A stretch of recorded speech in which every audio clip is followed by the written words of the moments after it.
Ben, how are you? Cover your nose.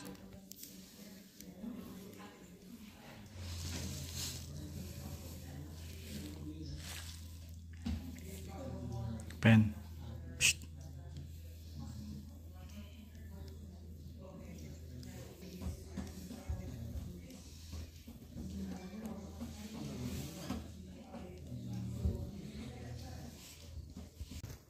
How are you?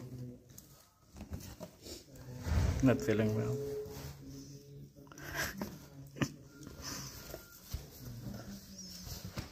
Hindi na siya ubo.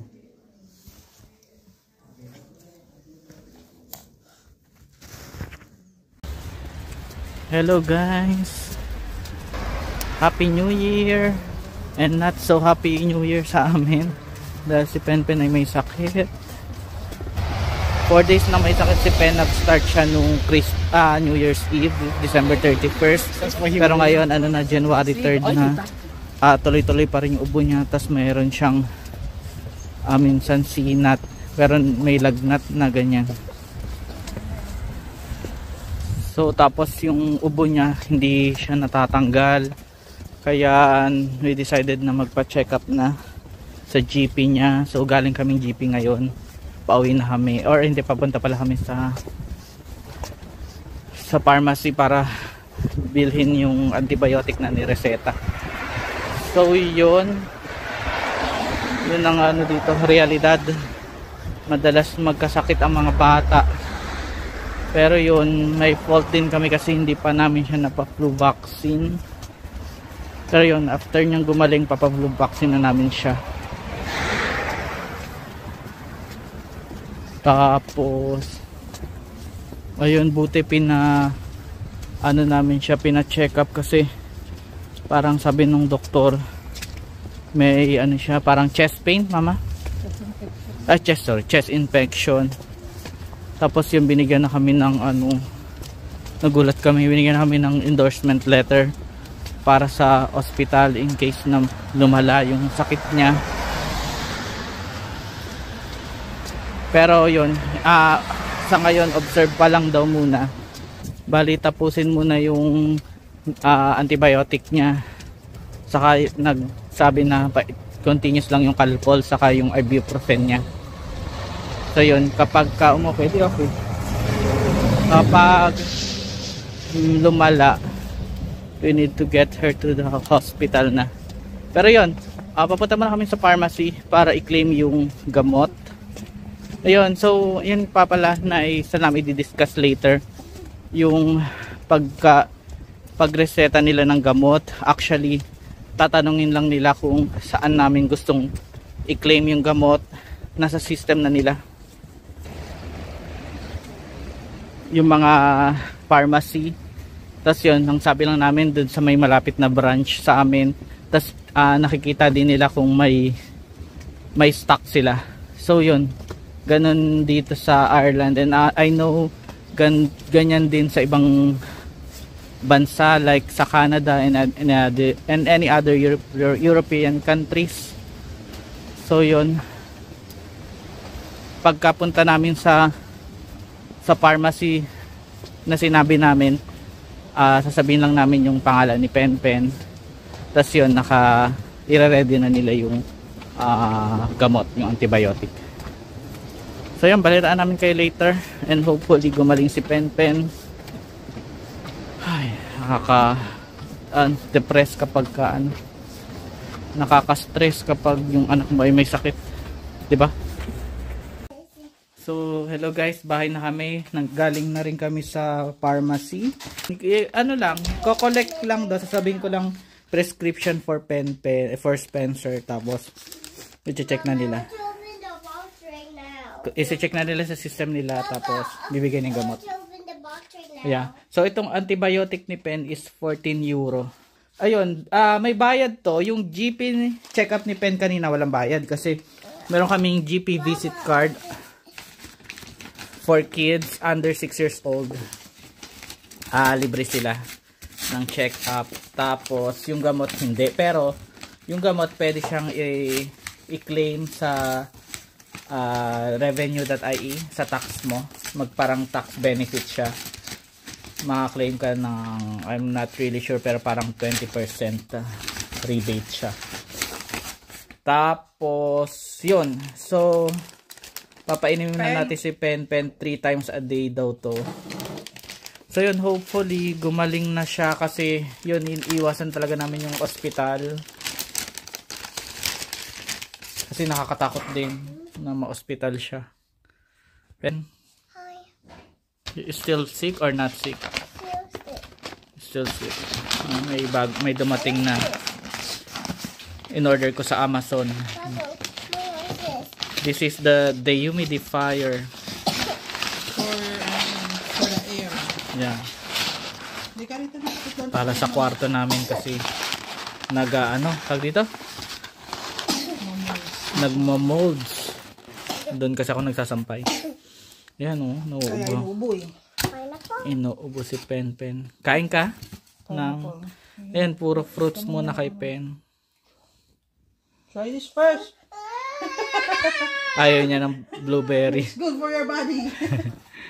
Meron kaming 3 available na pwedeng pag-check-upan kay Pen. Unang-una yung GP. So, yung GP naman is kailangan mo magpa-register first initially. So pagdating mo dito sa Ireland, pwede kang mag-check online sa HSE yun, di ba ma? Kung ano yung mga available na GP sa around area mo. And then parang family doctor. Oo, tatawag ka lang. Pero yun, nung time namin, sobrang puno yung mga GP. Hindi kami ma-entertain. So parang inabot pa ng ilang buwan para pa-register kami. So sinuwerte kami na-register namin kaming tatlo sa isang GP lang. Oh, may kumakatok. Mama, yung ano? Tapos ni-register ko si Pen sa GP visit card para ma-free siya sa check-up. Yun, madali lang din naman siya gawin. Bibigyan ka ng card. Tapos isang beses ko lang siya pinakita dun sa GP namin doon sa ospital, sa clinic. Tapos yun, kada visit namin hindi na need ipakita. Sasabihin ng pangalan, no, bayad na kami. Okay na kami to go. Wala na kami babayaran. Tapos yun yung sa GP. And then next is yung sa Leia, na kwento ko na to last vlog namin. Insured kami ni Pen pati si Mama Karen sa Leia. So, yung merong malapit dito na Leia Clinic, which is open siya, I think 10 to 10. Hindi ako sure sa opening, pero hanggang 10 PM pwede ka magpa-check up and they are open even if it's holiday. So, yun yung pinaka reason kung bakit kinuhanan pa rin namin si Pen kahit na libre siya sa GP. Kasi yung pag-holiday, hindi open ang GP. So, kailangan mo mag-wait. So, since kahit holiday or weekend, open ang Leia, in-off na namin na i-register din si Pen. Pero yon optional lang din. Kasi, inabot kaming dalawa ng 121 euro per month. Si Mama Kare is libre. So, mas malaki pa kung hindi kuha ng company. Hindi sagot ng company yung insurance niya. And then, web doctor naman, this is one of the benefits din sa company namin ni Mama Kare. We can ask for free consultation online. Naggawa na namin to dati nung wala pa kaming GP. Nung pina-check up namin si Pen.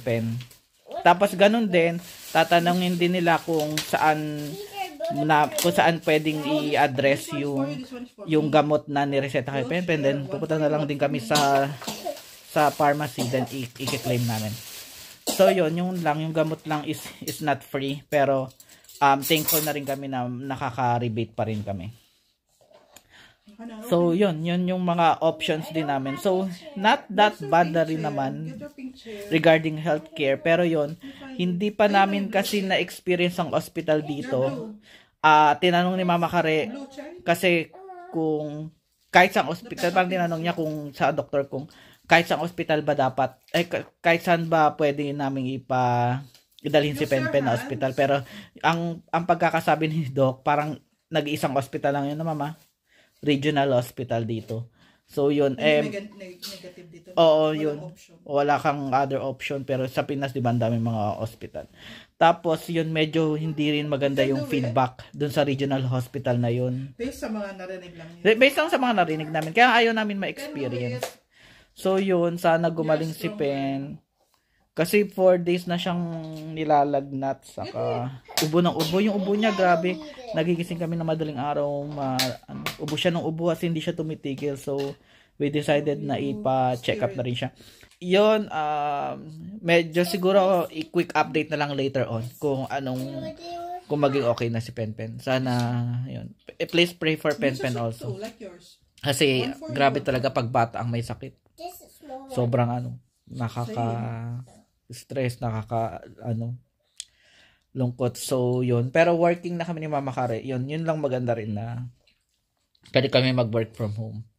Nakalib ako. Ay, nakalib ka ba? Yan. Nag-work from home ako. Nagpaalam lang sa manager ko na magpa-check up si Penpen. So, lunch time na pala. Ayan. The-request yan ni Penpen eh. What's your request, Pen? What's that? What are you eating? Miso soup. Is that your favorite? Yan yung request niya kanina umaga pa. So, lang kami sa Kyoto. Kyoto to, no? Ramen sa akin. Nasaan yung ramen ko? Yeah. Okay. Yun, guys. Thank you for watching. And update ulit namin. Bye, Dubo. Update ulit namin kayo. Thank you for watching. Bye-bye. Please subscribe to our channel.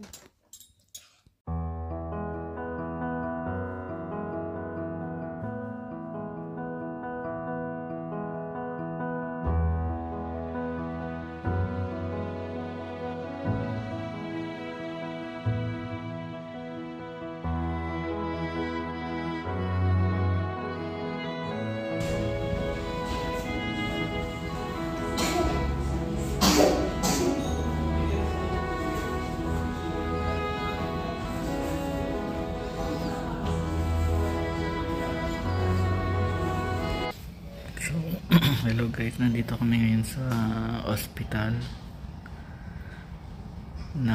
hindi pa, nasa emergency lang, hindi naman na-admit si Pen, pero in-nebulize daw siya kasi ayan, kaya kami nakapunta na dito dahil nung pagising ni Pen kanina umaga January 4, non-stop na upo niya, kinabahan kami baka hindi siya makahinga, kaya dinala na namin dito sa emergency. So nandun na si Penpen sa parang sa ER room.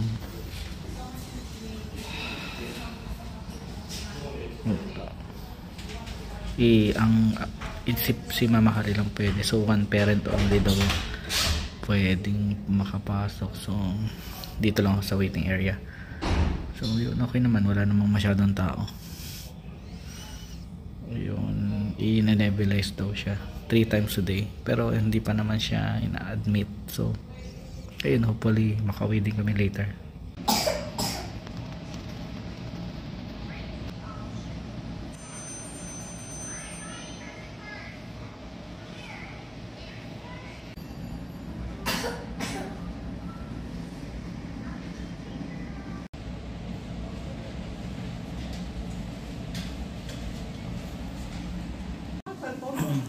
Hello guys, so we're back. Na-discharge na si Pen.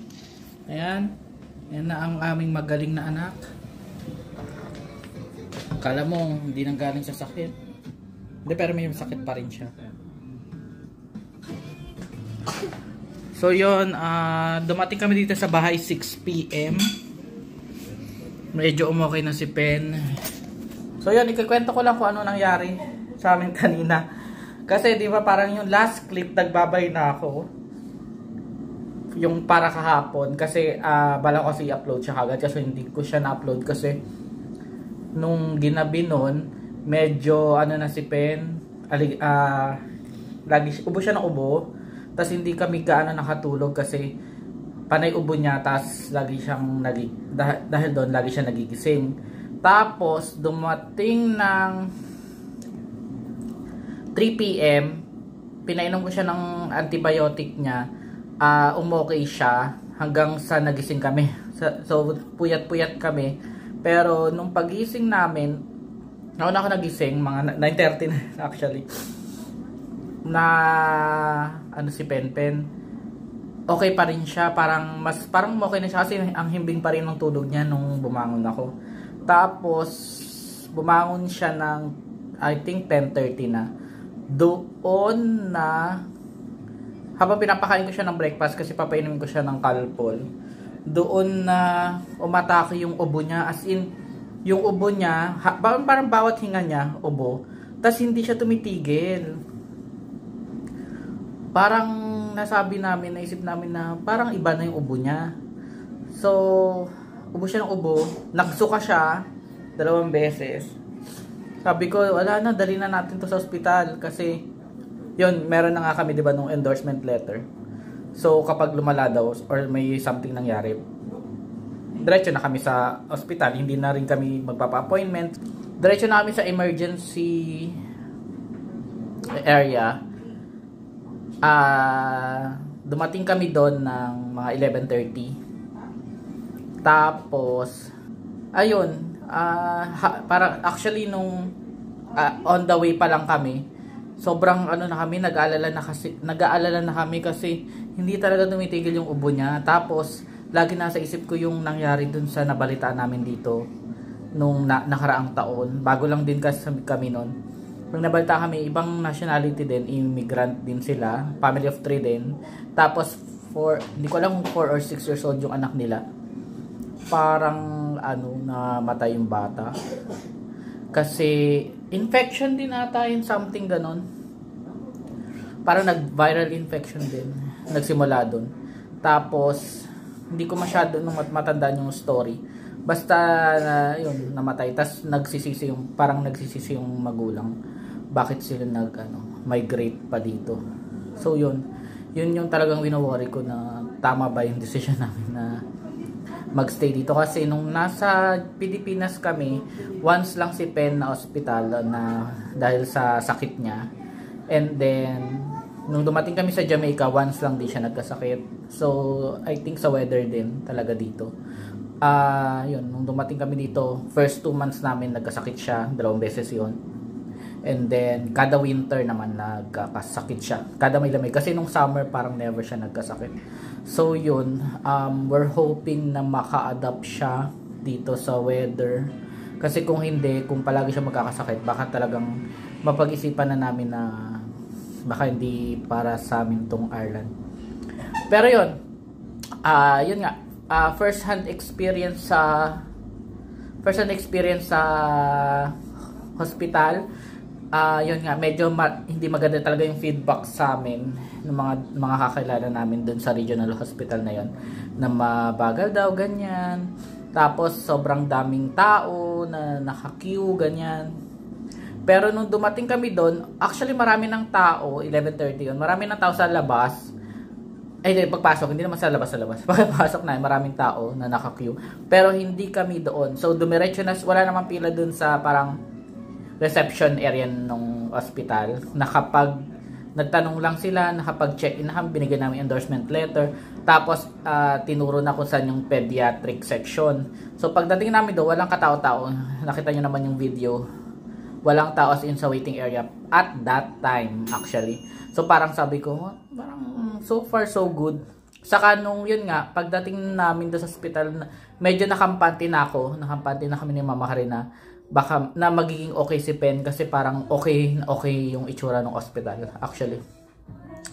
Tapos ayun, nung ang sabi 1 parent lang daw ang allowed pumunta. So nung in-endorse na kami doon, nagstay muna kami sa waiting area, tapos tinawag si Pen for triage. Ano tawag? Triage. So, si Mama Kari lang sumama kasi hindi ako pwede. Isa lang pwede. Tapos, nagantay ulit kami. Medyo matagal din yung waiting. No, Ma? Tagal din yung waiting para napasok si Penpen dun sa mismong room. So, ayun, nung natawag na sila ulit, si Mama Kari muna unang sumama. Tapos, pagpasok niya dun, ang ganda nung ano. Kasi nakapasok din ako, parang nagsasalita kami ni Mama Kari. Ang ganda nung room. Hindi siya katulad dun sa mga ospital sa Pinas. Kasi malapit kami talaga sa ospital eh. Nung nasa Pinas kami. As in, ilang lakad lang ospital na. Kaya pagka medyo may emergency, si Pen, nung nauntog siya nga eh, konting untog lang niya, emergency agad kami. As in, lapit lang. Tapos, ano doon, nung sa ospital doon sa Pinas na na-experience namin, sa emergency, parang ang tagal pa rin namin nag-antay. Tapos ang daming tao na naka-queue. Tapos yung normal lang na parang kurti-kurtina yung ano, bed. Tapos kurtina lang yung mga, tawag dito, yung mga partition. Doon, kung makikita nyo sa mga pictures at video, may video din ako. Isang room talaga siya. Kasi magaganda yung room. Emergency lang yun So yun, ang sabi ni Mama Karen, i-nebulizer si Pen 3 times for today And then binigyan siya ng steroid na gamot. Tapos ayun, nung unang unang nebulizer niya, parang doon na nawala yung ubo siya ng ubo. Pero after nun, umuubo pa rin siya pero hindi na katulad nung bawat hinga ubo. Tapos sinunod na yung ano. Ang tagal din namin nagantay para sa pangalawang nebulizer. Tapos sinunod agad yung pangatlo. Tapos yun medyo maayaw na si Pen sa sa nebulizer kasi ayaw niya. Ewan ko, ayaw niya. Pero mas gumanda yung pakiramdam ni Penpen nung after namin sa ospital. Which is ayun, overall naman ang experience, first hand talaga experience namin. Wala na yung mga ano dito, mga sabi-sabi, kuro-kuro. Ito talaga first hand experience namin doon sa hospital. Which is yun, syempre since nga meron kaming initial na perception, it exceeded our expectation din. Kasi syempre mababa din talaga expectation namin. Kaya nung una nga ayaw namin talaga siyang ipa-hospital kasi nga. Pero yun, parang okay naman yung first hand experience namin sa pediatric section nga lang kasi doon sa maraming tao doon sa normal patients, maraming naka-queue. And then timing din na nung dumating kami walang tao din sa pediatric section kasi nung pa-out na kami, sobrang dami na, as in punong-puno na yung waiting area ng mga bata. So yun, timing lang din siguro. Siguro kung naabutan namin yung maraming baka magkaroon kami ng bad experience. At isa pa din na comment namin, although okay, medyo mabagal sila. Sabi ni Mama Karen, medyo chill daw talaga sila. Hindi sila ganun ka-attentive. Ang bagal nila, tapos pag nagtatanong kami, sabi nila tatanong nila sa doktor pero hindi naman nila tinanong. So, ang ginawa namin, nantayin na lang namin yung doktor para kami na mismo yung magtanong kasi wala ring Filipino nurse kami na nag-expect din kami sana kung merong Filipino nurses doon para mas makapagtanong kami ng maayos. Pero overall okay naman doon sa regional hospital. And then ano pa ba? Ayun, nagreseta lang ng gamot, nagbigay ng prescription. Tapos ang sabi din pala, viral infection nga siya. Tapos, possible nga daw na bumalik pa rin talaga siya. So, ang gagawin, kung same yung situation, kailangan siya ibalik dun sa ospital para i-nebulizer. Ngayon, tinanong ni Mama Karen kung pwede bang i-recommend, kung nire-recommend niya ni Doc, kung kami, parang bumili kami ng sarili naming nebulizer, which is hindi daw. So, kapag need i-nebulizer, dun daw sa ospital. And then, ang pinakahuli na tanong is, may binayaran ba kami?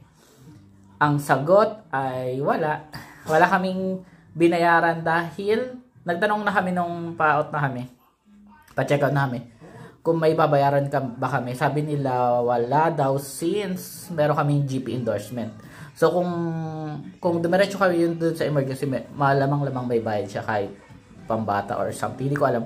Pero yun yung sinabi kasi sa amin na since meron kaming GP endorsement, wala na kaming isasettle na bayarin. So yun, overall, hindi naman pala ganun kasama yung healthcare system dito. Pero yun, hindi natin masabi. Saka nagkakaroon kami talaga ng precaution. Pagka yung ayaw namin na sobrang lala na, parang life or death situation na bago kami magpa-hospital. So, yun talaga yung thinking namin. So, yun, hopefully maging okay sana. And then, after a week na umukay si Pen, flu vaccine na kaming 3. Kasi dyan na kami. Last year, January din kami nagpa-flu vaccine. So, yun guys, medyo humaba tong usapan. And, actually, pala, yung binayaran namin na niresetang gamot is umabot ng 48. May kasamang Calpol yun. Bumili kami ng Calpol. Mga siguro around 30 lang. And then, ipapasama na lang namin sa tax credit namin. Yung resibo. Para maka-claim ng refund. So, yun. Thank you for watching. Ito na talaga. Babay na talaga to. And hopefully wala nang update. Yung update na is magaling na siya. Pero yun, may mga gamutan pang mangyayari. Thank you for watching. See you in the next video. Bye bye. The next morning. Next second puff na to Second puff. Ay, wala ba? Ayusin mo. Tagal mo si kami. Inhale. Inhale. Exhale. Inhale. Exhale. Inhale ka sa ilong. Time to open another egg. And I exhale. This egg has a few Breathe in. hatchable on it. Breathe out. The pink egg Breathe in. Mouth big. Say Swallow it. Swallow.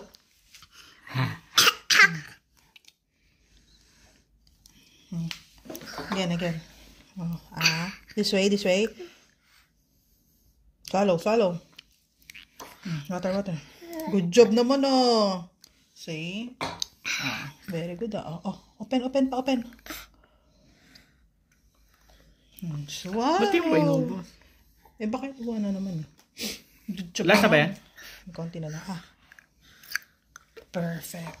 See? You're doing good. Last one. Say ganun sa camera. Is it good or not good? Last one.